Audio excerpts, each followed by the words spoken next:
Lunch break के special edition में हम आ पहुंचे हैं अलीगढ़ की इस आलीशान हवेली में और आज हम मिलने वाले हैं सिंह परिवार से। दरअसल अलग अलग परिवारों से मिलने की कड़ी जारी रहने वाली है चुनावी लंच ब्रेक में, क्योंकि हम जानना चाहते हैं उनके विचार, उनका व्यवहार और चाय नाश्ते और चाय की चुस्की के बीच हम जानेंगे कि क्या है उस परिवार की पसंद और नापसंद। तो चलिए सिंह परिवार से मिलते हैं और जानते हैं कि इस परिवार में कितने लोग हैं, किस राजनेता को वो पसंद करते हैं, कौन सी पार्टी को पसंद करते हैं और चुनाव के इस माहौल में दरअसल इस परिवार की राय जानते हैं।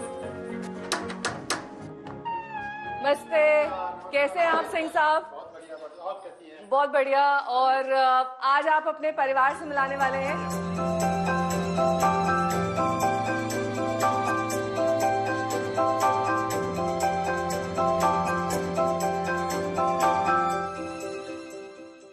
परिवार आज हमारे साथ है और जैसा कि एक पिक्चर में हमने देखा था कि हम साथ साथ हैं वाली परंपरा तो होती है, लेकिन कई बार वैचारिक मतभेद होते हैं, राजनीति को लेकर हो, कई बार खाने को लेकर ही मतभेद हो जाता है। तो घर घर की यही कहानी है। ऐसे ही घरों में हम पहुंच रहे हैं जहां पर हर सदस्य कुछ अलग ही बात कहता है। तो राकेश जी हमारे साथ हैं। तो राकेश जी, आपकी बगल में आपकी पत्नी मौजूद है, उनसे उनका परिचय ले लेते हैं। आपका क्या नाम है? मेरा मंजू सिंह नाम है जी। और कितने सालों से आप लोग का परिणय सूत्र है? 40 साल हुआ। 40 साल हो गए? हाँ जी। तो सफर अच्छा कट रहा है? बहुत अच्छा, बहुत अच्छा। हाँ जी। कभी लड़ाई नहीं होती? नहीं, लड़ाई तो होती है। लड़ाई होगी तभी तो। किस बात पे ये लड़ाई होती है? क्योंकि हम लोग अलग अलग घर में जाते हैं, कई बार मियाँ बीवी की बहुत ही छोटी बातों पे लड़ाई होती है। टीवी का रिमोट कंट्रोल किसके हाथ में रहेगा, इसी बात पे लड़ाई हो जाती है। नहीं, ऐसी बात नहीं है।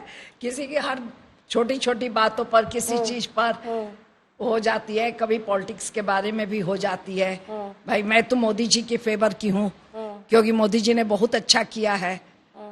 आज मोदी जी नहीं होते तो हमारा देश नहीं होता, हमारा देश पाकिस्तान होता, हिंदुस्तान नहीं होता, पाकिस्तान होता। हाँ जी। बहुत बड़ी बात और सोने की चिड़िया कहा जाता था, लेकिन सही में सोने की चिड़िया बना के दिखा दिया योगी जी और मोदी जी। माता जी से अब बात कर लेते हैं। सबसे बुजुर्ग मेंबर हैं इस पूरे परिवार की। माता जी के सामने माइक करिए इनके। माता जी, आपका नाम क्या है? तारा देवी। तारा देवी। तो तारा देवी जी, आपकी तो उम्र क्या है? तो माफी के साथ उम्र भी पूछूंगी, क्योंकि हम लोग 3 जनरेशन के साथ, 3 ऐसे अलग अलग लोगों के साथ बात कर रहे हैं, जिसमें आप सबसे बुजुर्ग हैं। तो आपका 87 साल है। 87 साल की आपकी उम्र है। तो आपने तो आजादी के पहले का भी वक्त देखा, ये भी वक्त आप देख रही हैं। कितना अंतर पाती हैं आप इसमें? तारा जी, बहुत अंतर है। राम मंदिर बना, तारा जी, आपको कितना सुखद एहसास हुआ? बहुत बहुत आधा हुआ।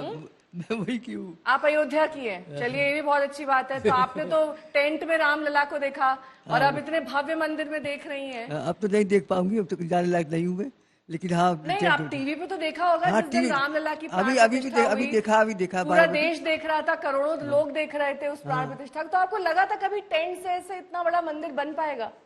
हमारे गुरु जी ने कहा था कि बनेगा। गुरु जी ने कहा था, जो रहा बाबा।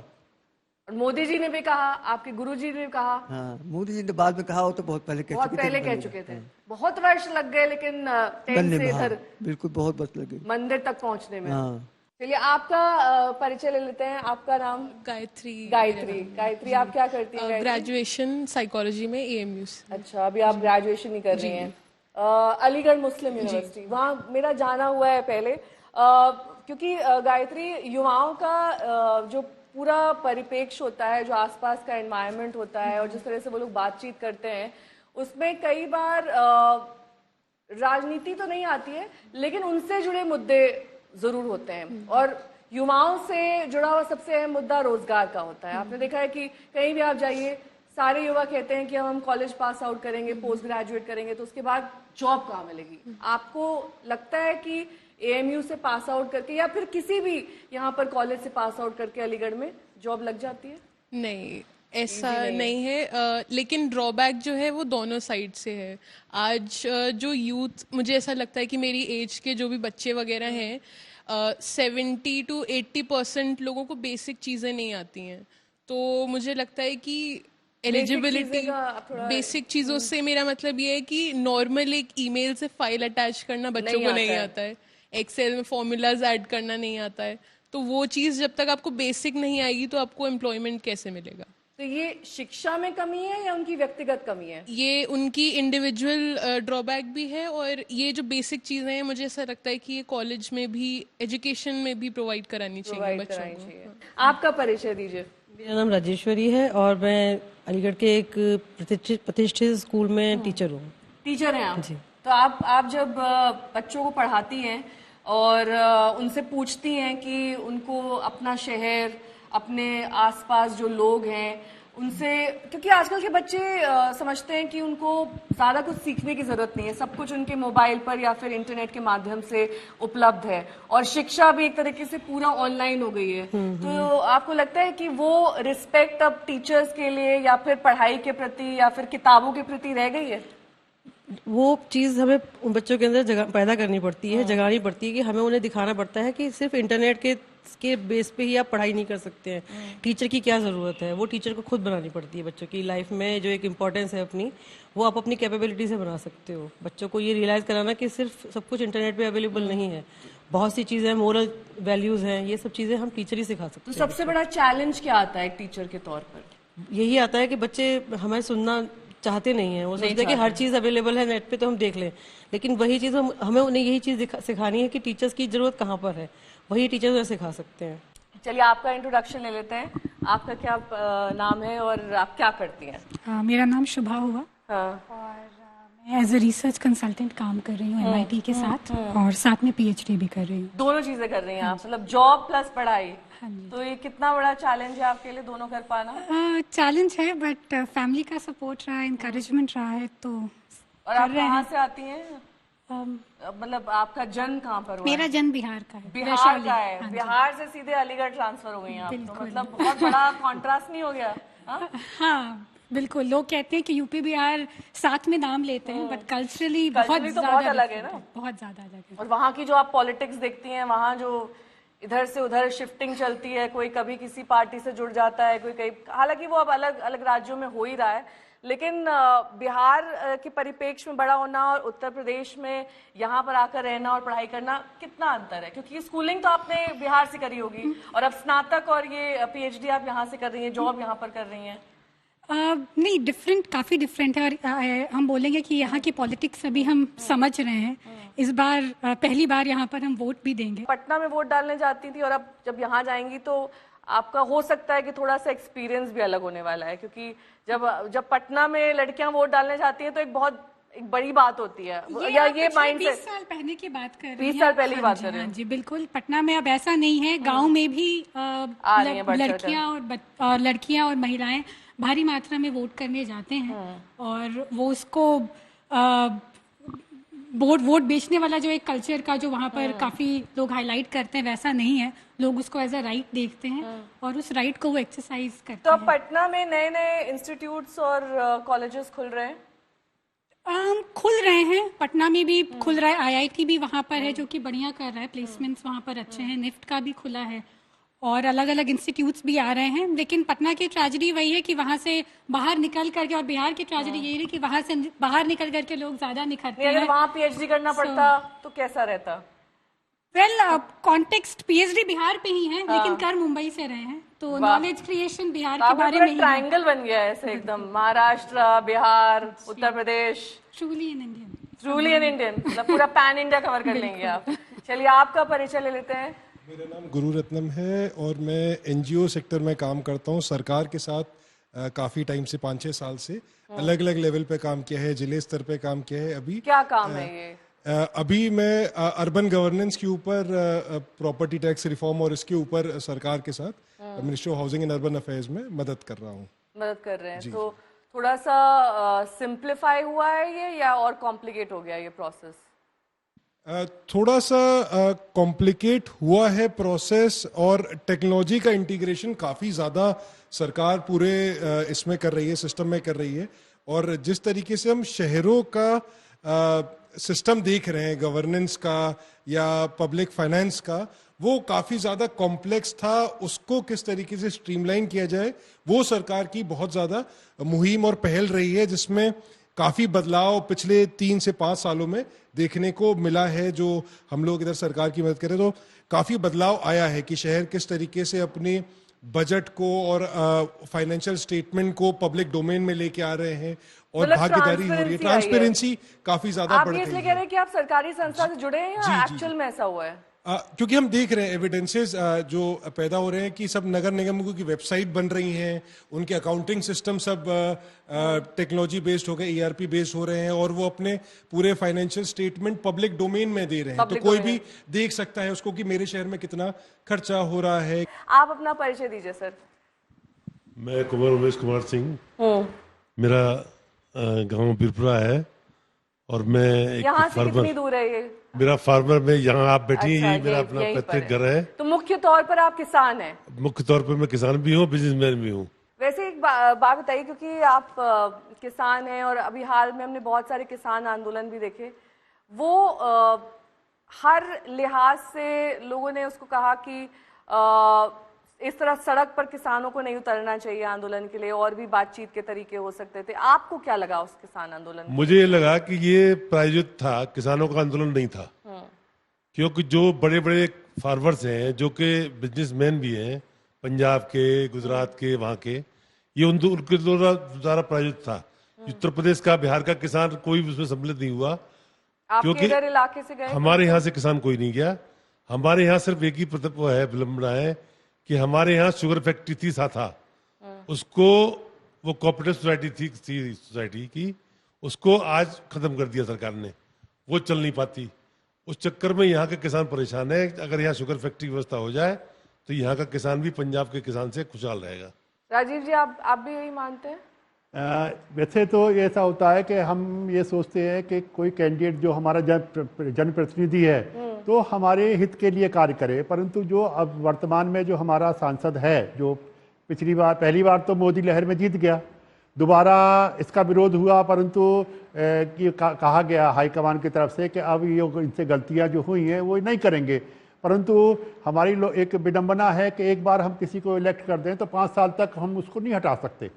अगर ये पावर जनता के हाथ में आ जाए तो शायद ये लोग तो इस तरह की गड़बड़ न करें। जीत गए हो? तो उस दोबारा भी ये इस चक्कर में कि साहब ये गलतियां ना करेंगे, अब की बारी अच्छा काम करेंगे, तो इसलिए लोगों ने दे दिया कि साहब चलिए मोदी जी का इनका एक और चांस दे देते हैं, ये परंतु इस बार भी लाख विरोध के बावजूद भी इनको फिर कैंडिडेट बना दिया गया। और सब लोगों ने कहा, कहीं से भी कोई भी ऐसा नहीं था कि जिसको अब पता नहीं ऊपर लेवल पे क्या हुआ, और इसको कर दिया गया। और ये खुलेआम कहता है कि हमें राजपूत समाज का विरोध करके या उनका, और अभी तो एक वीडियो में देख रहा था कि साहब वो कह रहे हैं कि साहब बिना पंडित के तो कोई मुख्यमंत्री और प्रधानमंत्री कार्य ही नहीं कर सकता। अभी ऐसा कौन सा भाई जाति से थोड़ी काम करता आदमी। आपका परिचय ले लेते हैं। मेरा नाम अक्षय प्रताप सिंह है। अक्षय जी, आप क्या काम करते हैं? मैं गवर्नमेंट कॉन्ट्रैक्टर हूँ। आप गवर्नमेंट कॉन्ट्रैक्टर हैं। तो पिछले 10 साल से, क्योंकि यहाँ पर एक ही कैंडिडेट जीतते आ रहे हैं, तो गवर्नमेंट कॉन्ट्रैक्ट्स में ease of doing business? Government contractor हूँ, लेकिन गवर्नमेंट में काम नहीं करता, प्राइवेट काम करता। प्राइवेट काम करते हैं? गवर्नमेंट में तो बहुत ये बड़ी मजेदार बात कही आपने, गवर्नमेंट कॉन्ट्रैक्टर क्या प्राइवेट काम वो कर तो रहे हैं? रजिस्ट्रेशन कराना पड़ेगा ना उसके लिए। तो अगर प्राइवेट भी, जैसे मैं मेरा इस टाइम जो काम चल रहा है, मोदी जी की योजना है कि घर घर पानी पहुंचना है, उसके लिए काम चल रहा है कि हर घर जल योजना, उसमें मैं काम कर रहा हूँ। प्राइवेट कंपनी है आगरा की, PNC। इस पर भी बहुत लोग सवालिया निशान उठाते हैं, क्या है घर घर जल योजना? नहीं, वो है। नहीं, और आप तो देख रहे हो, मैं खुद कर रहा हूँ, मैं खुद काम कर रहे हैं। तो कितने घरों को इसका लाभ पहुंचा है? देखिए अभी अलीगढ़ में तो चल रहा है काम, अभी 30% काम हुआ है अलीगढ़ में, काम चल रहा है, लेकिन आने वाले 4-5 साल में वो काम दिखेगा। 4-5 साल अभी और लगेंगे, क्योंकि टंकी बनने में टाइम लगता है। बाकी एक बाउंड्री वॉल होती है, उसके पंप हाउस होता है, वो जल्दी बन जाता है, लेकिन जो टंकी और क्या दिक्कत आती है इस हर घर नल योजना में? दिक्कत ये है कि गाँव की रोडें सब खोद दी जाती है, तो उस पर गाँव वाले ऑब्जेक्शन करते हैं। गाँव वाला कहता है कि भैया मेरी नई रोड बनी है, क्यों काट रहे हो उसको अभी, लेकिन वो काटेंगे तभी तो पाइप जाएगा, तो वो काम रुक जाता है इस चक्कर में। ये दिक्कत आती है थोड़ी सी, ये थोड़ी दिक्कत है। तो हाँ जी, कौन से वो इलाके योगी जी ने चिन्हित किए हैं जहाँ पर हर घर? नहीं, वो हर ग्राम पंचायत में बन रही है। ग्राम पंचायत, हर ग्राम पंचायत में एक टंकी है, हर गाँव में है। उसमें ऐसा नहीं है कि यहाँ नहीं, उसमें कोई कहीं भी कोई ऐसा नहीं है कि साहब इस एरिया में बनेगी, इस एरिया में वो पूरे अलीगढ़ में और है। उसका सारा खर्च सरकार उठा रही है। सरकार, हाँ, पूरा वो। आपने काफी इंतजार किया लंबा, और क्योंकि महिलाओं का यहाँ पर बोलबाला है, महिलाएं ज्यादा हैं, तो आपका भी परिचय ले लेते हैं। मेरा नाम कृतिका सिंह है, मैं अपनी बुटीक चलाती हूँ, घर से ही होम बुटीक है तो जी। आप मतलब फैशन से जुड़ी हुई हैं एक तरीके से। हाँ, बुटीक actually, और फैशन। हाँ। लेकिन आप सब क्योंकि एक ही परिवार से जुड़ी हुई हैं, और अलीगढ़ अक्सर आना जाना होता है आप लोग का, जी जी। तो अलीगढ़ में आप क्या बदलाव देखती हैं?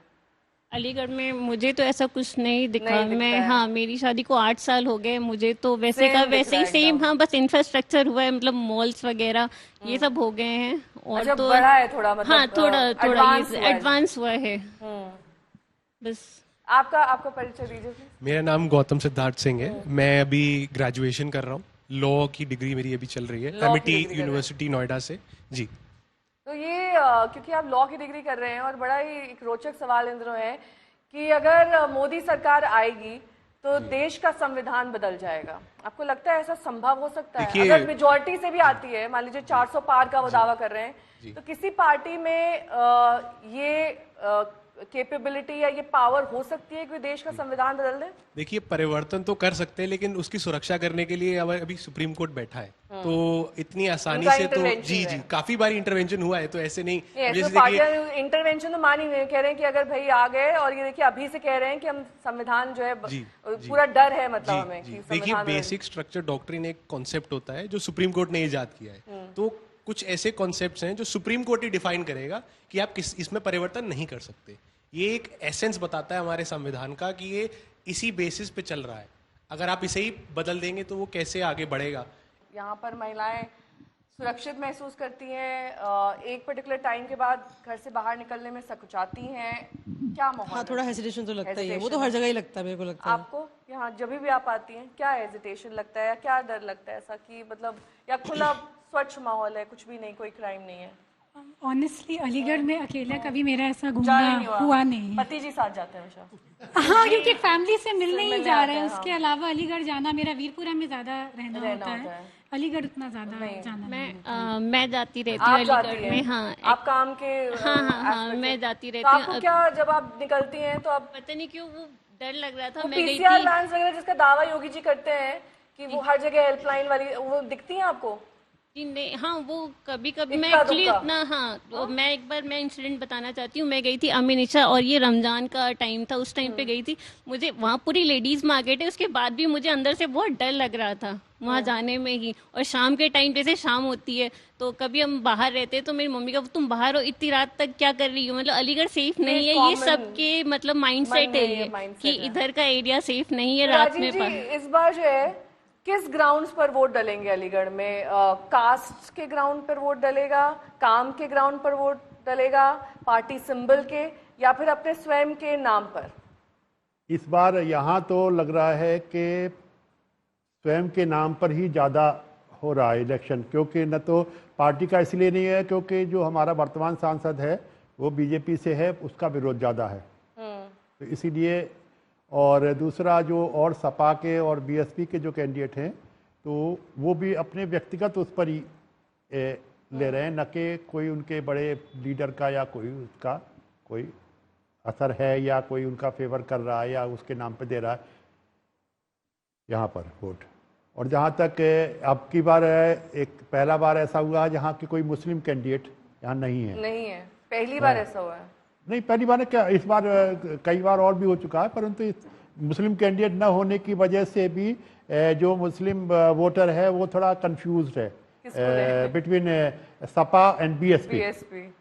हाँ, उसमें कंफ्यूज है थोड़ा सा। आपको क्या लगता है किस ग्राउंड्स पर इस बार वोट पड़ने वाला है अलीगढ़ देखिए, में? वोट तो मोदी जी के ग्राउंड पे पड़ेगा वोट। हाँ। लेकिन कैंडिडेट्स के ऊपर जब बात आएगी, वोटर जब वोट डालने जाएगा तो एक बार जरूर सोचेगा कि कैंडिडेट किसको दिया जाए, किसको न दिया जाए। नहीं, इस बार एक चीज और है कि क्योंकि लोग कह रहे हैं कि मोदी जी, भाई मोदी जी का मतलब ये नहीं है कि मोदी जी जो चाहेंगे जिस किसी को भी हमारे ऊपर थोप सकते हैं। भाई 2 बार हमने इसको झेल लिया मोदी जी के नाम पे। एंटी इनकम्बेंसी रहेगी जी, एंटी इनकम्बेंसी है ही, और इसके खासतौर से इसका कुछ भी ऐसा नहीं है। रिपोर्ट कार्ड बहुत गंदा है। युवाओं में सबसे ज्यादा विरोध जो है, जो इन्होंने अभी रिपोर्ट कार्ड बहुत गंदा है। 4 साल नौकरी करे और 4 साल बाद रिटायरमेंट के बाद 20 साल उसमें लड़के नहीं आए। अब मैं ये पूछना चाहता हूँ आपके द्वारा, मैं सरकार से पूछना चाहता हूँ कि कोई किसी कोई नेता अपने बच्चे को आर्मी भेजना चाहता है? कोई नहीं भेजना चाहता। सिर्फ वहां कौन जाता है? राजपूत का बेटा या किसान का बेटा। वहां पे कोई भी आदमी नेता जो है अपने बच्चे को आर्मी में नहीं भेजना चाहता। और उसमें भी इन्होंने ये कर दिया कि जो लड़के जान पे गोली खाते थे, सीधे पे गोली खाते थे, उसमें कर दिया 4 साल का आप रहिए और 4 साल बाद जाइए और डकैती डालिए। शॉर्ट टर्म, क्योंकि शॉर्ट टर्म कर दिया, उनको ट्रेनिंग दे दी आर्म्स एम्युनिशन चलाने की। वो क्या करेगा जब बेरोजगार हो जाएगा तो डकैती डालेगा। तो इसको तो बहुत मुद्दा बनाया है ये तो विरोधी मुद्दा पार्टी। क्या है, यही मुद्दा। थोड़ा सा अग्निवीर मैं थोड़ा सा डिफर अग्निवीर तो करूंगा। इतना बड़ा मुद्दा रहेगा इस इलेक्शन में कि आप समझ लीजिए कि 100% युवा वोट जो है वो अग्निवीर के ऊपर ही पड़ेगा। नहीं, इसमें मैं युवा थोड़ा वोट, युवा वोट, क्योंकि वो लोग पूछते हैं कि बताइए गोली खाने के लिए तो हमें राजपूत वोट, छत्री हैं, जाट हैं, ब्राह्मण हैं और नेताओं के लड़के जो है वो फैक्ट्री चलाने के लिए वो हमें जॉब भी नहीं देंगे। तो हम क्यों गोली खाएं? राजपूत वोट, राजपूत वोट तो आप समझ लीजिए कि जो राजपूत सभा ने कह दिया वही होगा। और किसान वोट, रघुकुल रीत ज्यादा चले ही प्राण जाए पर फसल न जाए, बस वही चलेगा यहाँ पे। बिल्कुल। तो अग्निवीर के बारे में थोड़ा सा मैं इनसे डिफर करूंगा, क्योंकि अग्निवीर एक ऐसी योजना है जिसमें कि देखिए हमारे देश में नहीं, हमारे देश में नया शुरू हुआ। आप यूरोप में या कई देशों में जाइए, वहां पर आर्मी में एक कंपलसरी है, चाहे आप किसी परिवार से। ये करना चाहिए ना हिंदुस्तान में। तो उसमें ये है हिंदुस्तान क्या, में करें, हम नेता का बेटा जाए फौज में गोली खाने, सबसे तो बड़ी पता लगे बात ये है नेताओं ना को। कि हम इतनी बड़ी फौज नहीं इकट्ठी कर सकते। हमारे यहाँ की पॉपुलेशन इतनी गोली ज्यादा खाने है के लिए कि तो हम नेता किसी का को अग्निवीर में, राजपूत लोग और हैं ना, उसके गोली लिए खाने के लिए। फिजिकली फिट और मेंटली स्ट्रांग मुगलों होना से भी चाहिए। तब तो लड़ाई और लड़ी, निकलनी लड़ाई चाहिए। इसमें तो मैं आपको ये कहूंगी कि अगर आपके पास पॉपुलेशन का एडवांटेज है, जो एडवांटेज को आपको कन्वर्ट करना चाहिए कि आपको उतने फिट लोग, उतने एफिशिएंट लोग, उतने लोग जो देश के लिए अपनी जान देना है, वो आपको ज्यादा संख्या में मिलने चाहिए। लेकिन ऐसा हो नहीं रहा है। तो ऐसा क्यों नहीं हो रहा है? इसलिए नहीं हो रहा कि नेताओं के बच्चे, इसलिए नहीं हो रहा कि नेताओं के बच्चे वो फैक्ट्री चलाएंगे और किसान और मजदूर और ठाकुरों के बेटे जो है वो गोली खाएंगे। इसी बात के साथ इस पूरे बातचीत का समापन करेंगे, क्योंकि सिंह परिवार हमारे साथ था और अलग अलग विचारधारा के लोग हमने देखे हैं, हर परिवार में एक ही छत के नीचे मौजूद रहते हैं, लेकिन आप सब में भी प्रेम बना रहे, इसी तरीके से सामंजस्य बना रहे, क्योंकि पार्टियां तो आती जाती रहेंगी, चुनाव भी आते जाते रहेंगे, लेकिन एक परिवार हो, खुशहाल परिवार हो। अलग अलग राजनीतिक आपकी सोच हो सकती है, आपकी पसंद हो सकती है, किसी को कोई नेता पसंद होता है, किसी को कोई पार्टी होती है, लेकिन वोट सभी डालने जाते हैं। तो इसी के साथ इस कार्यक्रम में अभी के लिए बस इतना ही। देश और दुनिया की तमाम खबरों के लिए आप देखते रहिए आज तक।